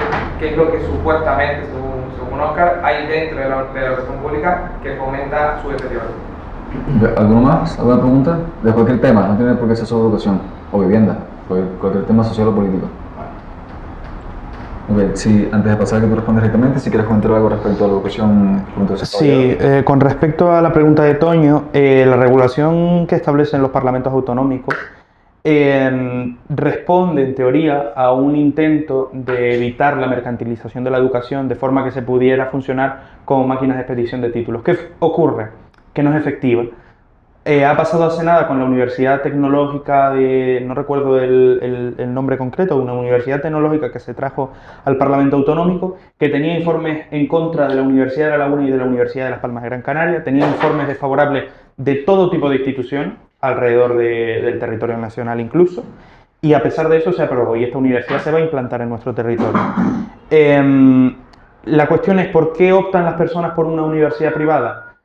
Las que no optan por una universidad privada porque no tienen capacidad económica y las que sí optan por una universidad privada porque no tienen capacidad intelectual. Esa es mi perspectiva y eso es lo que yo planteo. A ver si las universidades privadas son malas y usted dice que la universidad privada que es mala, pues a ver, falta de conocimiento tiene que tener, en eso tiene razón. Claro que las personas no son tontas, ¿no? Es decir, si tú estás pagando un título que es un sobrecoste, ¿estás perdiendo dinero o lo estás invirtiendo para ganar más en el futuro? Estoy preguntando. A ver, yo creo que esa visión Pero bueno, es decir, más allá, es decir, está Sí, bueno. pero Yo creo que déjame- es ilícito, es decir, si tú crees que las personas son lo suficientemente tontas o poco inteligentes como para pagar más por un servicio que no vale en el mercado, Claro. evidentemente. Y otra no cosa, tiene fundamento. voy a pagar. comentar otra cosa. Una Sí. cosita, también Sí. esa mentalidad de superioridad y tal, ya se verá en un futuro quién llega más. Ahora hay gente inútil o tonta, como lo quieres llamar tú, o tú, con esa mentalidad. No, a ver, es una Porque cuestión una personal. cosa es tener una opinión y otra cosa es faltar No puede ser, no que sé. se puedan permitir una educación mejor, porque sí es verdad, yo soy alumna de Derecho en la UL y te puedo decir por experiencia propia que no es la mejor universidad de España. No es la mejor. Sí, espera, un beso. Toño, un segundo. Exacto, porque hay muchas Un momento. familias que hacen un sacrificio para ir a una universidad privada. Andrés, adelante. Sí. Respondo a la pregunta de Alessandro y a la de yo a la vez. ¿Por qué la educación pública no funciona? Desde mi punto de vista, la educación pública sí que funciona. Mi percepción. Y conecto con la respuesta de Alessandra. Nosotros tenemos aquí derecho a la universidad de la y desde mi punto de vista, una formación muy de calidad. De hecho, le digo algo más. Las personas que han entrado a la carrera judicial y fiscal con mejores calificaciones, también a la voluntaría, han provenido de la universidad, porque se otorga una formación práctica, una formación oral, son fundamentales para el desarrollo profesional. En otras universidades, se me ocurre la Universidad Pública de Canarias, y no solo es universidad ni el patrimonio, el mayor patrimonio de esta universidad no es La financiación que recibe es la gente. Y esta universidad tiene una catedrática en la Real Academia Española de la Lengua. Tiene profesionales en todos los ámbitos empresariales, institucionales, alrededor de todo el territorio nacional. Tiene profesionales en ministerios. Tiene profesionales en cualquier ámbito que ustedes se imaginen en instituciones europeas. De aquí la gente sale muy preparada. Tiene oportunidad de insertarse en el mercado laboral y también de desarrollarse profesionalmente y personalmente, que es importante, algo que las universidades privadas no ofrecen. Y cuando hablo de capacidad intelectual para entrar a las universidades públicas, estoy hablando de notas de corte que a mi juicio no deberían existir, porque el acceso a la universidad pública no debería estar condicionado a ningún cumplimiento de una nota determinada, porque las personas somos quienes somos, no se nos califica a través de números, ni a través de cifras, somos algo más, y porque en muchos casos tienen más fácil sacarse los grados en universidades privadas, que otorgan una formación muchísimo menos exigente, con mayor flexibilidad horaria, etcétera, sin pasar por el filtro y el esfuerzo adicional que supone la universidad pública. Es eso a lo que me refiero y no a un mito de que las personas de las privadas son tontas y de las públicas son listas, porque evidentemente no es así. Todas tienen oportunidad de formarse. Me alegra que haya personas con capacidad suficiente para costearse una formación en la universidad privada. Hasta que todas la tengamos, de lo que tenemos que asegurarnos es de que todas las personas a través del sistema público de educación puedan acceder a una formación superior, desarrollarse profesionalmente y acceder a esta función que hablaba antes de la universidad pública como garantía del ascenso social, que es la única que tenemos para igualarnos socialmente. Perfecto. Antes de seguir con esto, el tiempo está un poco por encima de nosotros, sobre todo por aquí, Andrés. Entonces, si quieres continuar, lo continuamos, si no, vamos a hacerlo ya. Y luego, los que se quieran quedar para comentar algo, se pueden quedar sin problema. A partir de ahora, la decisión queda en ustedes, echarlo libre. Ya yo no. Yo quiero tener precisamente el tiempo porque es un compromiso también. No quiero que las sociedades que tienen, sobre todo que tenemos mucho, bueno, estamos todos. Y yo creo que el mayor activo de la universidad es la sede que tiene allí de educación. Creo que si se les daba más valorado, podemos hablar, yo creo que mucho más de un millón de euros. Pero eso es un par de becas buenas para los alumnos. La Universidad de Educación está medio de la laguna, creo que es un espacio, como se suele decir, bastante tensionado. Vendiéndolo puede hacer un par de facultades por ahí. Creo que es el mayor activo que tiene la laguna ahora mismo. Y bueno, hablan informes en contra. Y aún así se abre la universidad. Vamos a ver si la gente que ve que los informes están en contra de esa universidad van a dar la carrera que va a proferir en el futuro una mejor desarrollo profesional. Comentábamos, porque el título universitario no te da la capacidad de trabajar. tu capacidad de trabajar, lo que te da la herramienta de tu empleo, que no es el título. Entonces, vale, los títulos de universidad dan la capacidad de trabajar a ver menos. Quiere decir que los títulos cada vez son peores, o que no se ajustan al mercado. Ahí vamos en relación a lo que preguntaba. ¿Por qué no se ajustan al mercado? Porque el fundamento del progreso social, que es que se preste mejores servicios cada vez más barato, no está de la mano con las universidades, ¿verdad? Si no se están brindando. La gente está pidiendo unas cosas, la gente, que no el mercado, porque el mercado es la gente que va al supermercado. Y la gente que va al supermercado tiene estado en la otra, nadie la compra. Y lo mismo pasa con la carrera. Con la carrera universitaria. Se demanda esta carrera, se demanda esta calidad de la carrera, se demanda esta determinada carrera con estas determinadas especificidades, y lo que tiene la pública, lo que tiene la privada, lo que tiene la pública, es la flexibilidad para cambiarlo.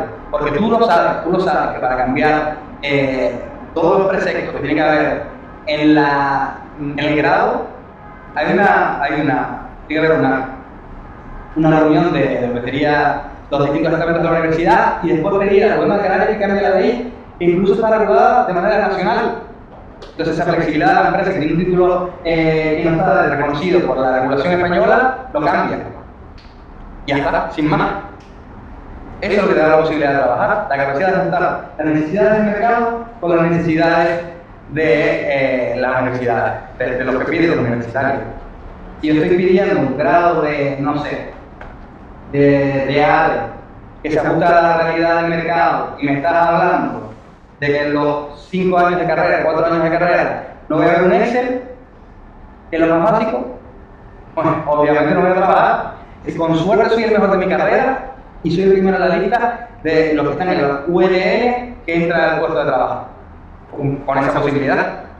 Para eso ir a la universidad, como lo quieras llamar, pero privada. ¿Tú te crees que la universidad privada te va a poner a hacer a mano los asientos contables, o te va a poner el Excel para que tú vayas a trabajar? Para que te regalen el título, de puta madre, te regalan el título, pero tú ya lo quieres el Excel.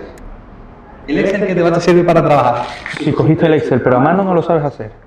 Y eso es un problema. Bueno, si hay un apagón, si hay otro apagón. El hecho de que la universidad no responda a fines mercantilistas hace que aquí se pueden impartir titulaciones que a nivel del mercado laboral son inútiles, como es el compañero de sociología. El mercado se regula solo. A nivel del mercado laboral, ¿qué utilidad tiene la sociología? Tiene mucha. Desde mi punto de vista, muchísima. ¿Qué posibilidades tienen estas personas de insertarse en el mercado laboral? Es muy complicada. ¿Qué pasa con los compañeros del grado en Historia que no cursan el máster del profesorado o del grado en Filosofía?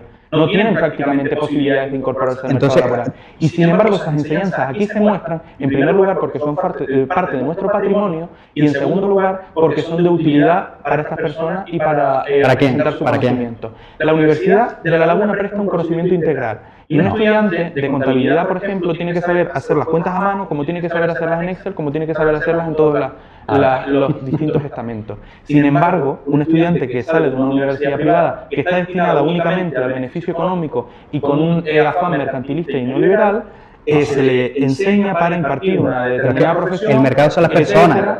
Sí, pero es que ese es el mercado. Utilizando una concepción de la educación. No hay mercado más abstracto. Sí, pero es una concepción de la educación que está orientada a la productividad y no a la utilidad social que, por ejemplo, puede tener el grado de derecho. La utilidad social es que tú seas más óptimo dentro del Excel para que la web te salga 0,35 y que no que tengas que estar haciéndolo a mano, a ordenador y con la inteligencia artificial, ¿no? Tienes que hacer de 3 meses, pierdes 3, uno en cada uno, o me especializo y en los 3 meses soy el mejor en eso.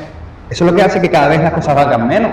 Si yo me voy a poner ahora de manera rudimentaria con un cincel y un martillo a hacer la contabilidad en piedra, pues obviamente voy a saberlo hacerlo en piedra, a mano y en el ordenador, pero lo que yo quiero ser es más productivo socialmente, que lo que marca el mercado es la utilidad social. Si el mercado quiere historiadores para ver en YouTube clases de historia, pues ¿cuánto va a valer el precio del historiador en el mercado? Muchísimo más. ¿Qué van a hacer la gente? Ir al mercado, ¿no?, de las universidades y demandar el grado de historia. Y tú de manera no sé, arbitraria, dice que tiene que haber 50 historiadores. ¿Cuántas personas quieren que les taladre la oreja a un historiador? Poca. A mí Yo me soy una de encanta. ellas, yo soy una de ellas. Y ¿no? yo también. Pues ya somos dos. Pues entonces Ya a lo somos mejor, dos. a lo Pero- mejor la realidad social entonces es distinta. No, en realidad sobran los historiadores, porque están en el paro, no están con nosotros. Pero bueno, después hay historiadores que se han sabido buscar la vida. Que están en YouTube, por ejemplo. Aprovecho esto para hacer una pregunta que antes más o menos relacionamos con ese concepto de neoliberalismo. Sí. Son los Reyes Magos. ¿Por qué es importante ese concepto para el debate? Empezamos por ahí. No, empezamos por los No, a ver, yo creo que, es decir, yo propongo algo, ¿no? Yo puedo venir aquí y en una clase extendida soy un chapa. O estar horas y horas y horas y hablando. Ahora hablando del tema, ¿vale? El neoliberalismo es un nombre de paz, no se sostiene. En los términos en los que creo que Andrés lo está exponiendo, ¿vale? El neoliberalismo es la intervención del Estado con el afán de que el mercado le sirva para progresar y ser más competitivo que el resto de Estados. Eso es el neoliberalismo. No es que el Estado quite la regulación, quite las trabas a el mercado para que la economía se expanda. No, el fundamento del neoliberalismo es el crecimiento del Estado, el crecimiento de la fuerza del Estado, a nivel internacional. Sí, a ver, un Estado liberal, sin neo, busca bajar la regulación, no interviene. No, esto es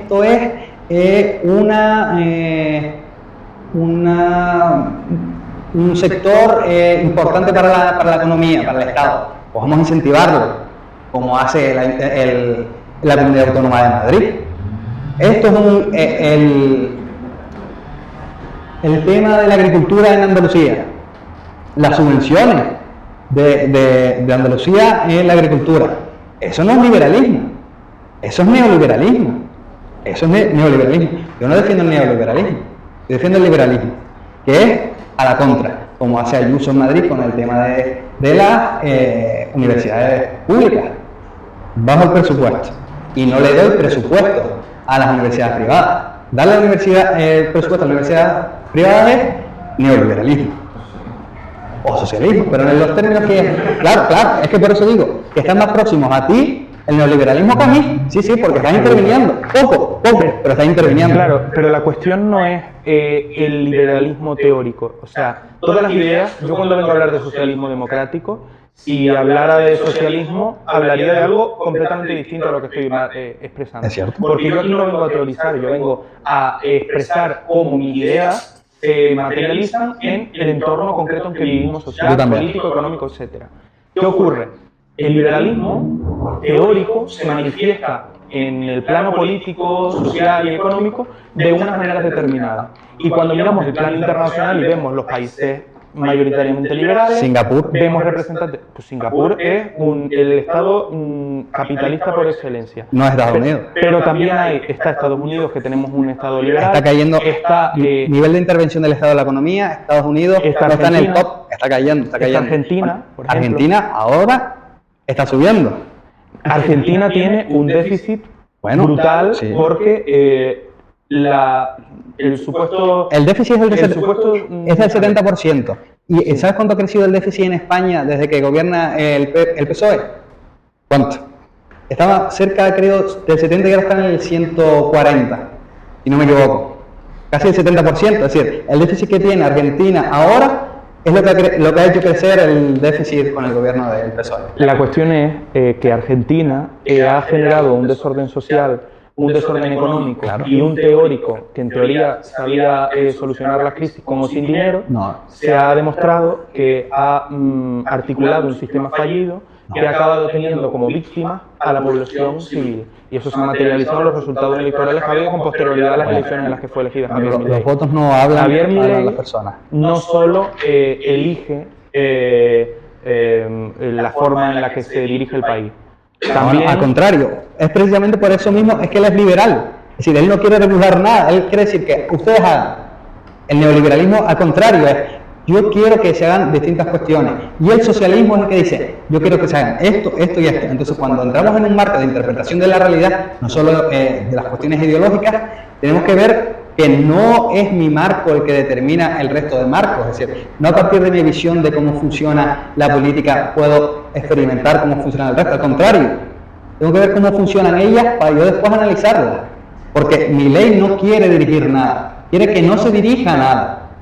No, Milei quiere, bueno, Milei concretamente, hablando de él a nivel personal, quiere enriquecerse en base a defender unas ideas en las que ni siquiera cree Claro, él. se enriquece él, Pepe, A Juan. través de corrupción, de estafas con temas de bolsa. Bueno, eso es reprochable etcétera, siempre. etcétera, etcétera, porque es una persona que lo único que busca es enriquecerse a sí misma. Pero desde el plano ideológico, lo que quiero transmitirle es que el liberalismo está íntimamente relacionado en la esfera política internacional con el imperialismo, está íntimamente relacionado a la esfera internacional con el capitalismo salvaje que dinamita a las clases trabajadoras y está relacionado con una forma de hacer política populista que se aleja de los marcos teóricos que hoy aquí estamos debatiendo y se basa en una intervención fingida dentro de los mercados a través de empresas privadas, otorgando una posición de oligopolio a empresas afines y monopolizando las políticas que se desarrollan en los estados. Un estado socialista no puede monopolizar ni otorgar el poder a una serie de empresas porque un estado socialista no creería en que las empresas tuvieran poder suficiente para decidir las cuestiones estatales. Eso es más propio del liberalismo, que defiende la supremacía de las empresas por encima de los ciudadanos en el poder político, económico y social, que el socialismo, que aborrece completamente las prácticas de este tipo que dinamitan la economía. Pero espérate, o sea, déjame contestar. Si que pasa las preguntas. Pasa la pregunta y se comenta.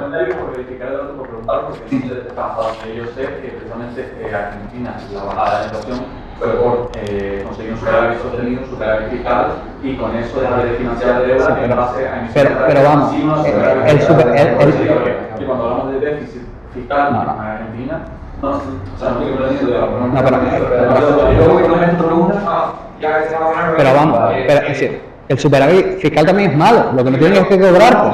Pero no, que sí, bueno. Pero que eso tanto el déficit fiscal no existe con Milei porque consiguió superávit fiscal y la deuda pública pasó del 140%, que lo que estaba diciendo que era cierto, a un actualmente 78%. No, la que ha subido digo que es la española en relación con la argentina, que es el 70%. Pero incluso otras métricas, bajó un 57% de la pobreza generalizada, bajó un 31%. Los números. Siguiendo siendo lo mismo, tuvo tanta balanza en la economía que se logró reducir el 58 al 31%. Bueno, yo creo que esto lo podemos traer dando cuenta, pero creo que estamos. Haremos uno, si no te importa, sobre economía puramente propia. Pura y dura, y teorizaremos lo que haga falta. Perfecto. Pues nada. Bueno, vale, pues acabamos entonces, especialmente una cosa para los